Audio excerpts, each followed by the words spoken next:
টিকটকে কিন্তু একটি নতুন আপডেট চলে এসেছে। টিকটক থেকে আপনি কিন্তু চাইলে ভয়েস মেসেজ করতে পারবেন আপনার বন্ধু বা আপনার প্রিয়জনকে। এখান থেকে আপনি এই ভয়েসের মতো অপশন দেখতে পাচ্ছেন, এখানে ক্লিক করে তারপর এখান থেকে আপনি ভয়েস মেসেজ করতে পারবেন। তো এই ভয়েস মেসেজগুলো কীভাবে চালু করতে হয় সেটাই দেখিয়ে দেবো আজকের এই ভিডিওতে।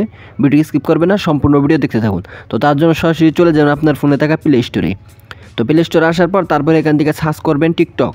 তো টিকটক লিখে সার্চ করার পর তারপর এখান থেকে সার্চ করে দিবেন, তারপর এখান থেকে টিকটক অ্যাপটি চলে আসবে। তো তারপর এখান থেকে আপনার টিকটক অ্যাপটি যদি আপডেট দেওয়া না থাকে তাহলে এখান থেকে টিকটক অ্যাপটি আপডেট দিয়ে দিবেন। তো আমার আপডেট দেওয়া রয়েছে, আমি কি করব, টিকটক অ্যাপটি এখান থেকে ওপেন করে দিব।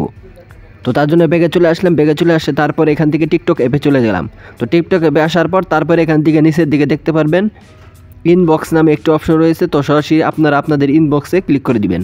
তো ক্লিক করার পর তারপরে এখান থেকে আপনি যাকে মেসেজ করতে যাচ্ছেন তার নামটা এখান থেকে সিলেক্ট করবেন।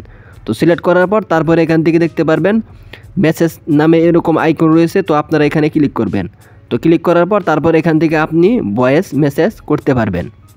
তো এইভাবে আপনারা এখান থেকে আপনাদের মন মতো ভয়েস মেসেজিং কিন্তু করতে পারবেন।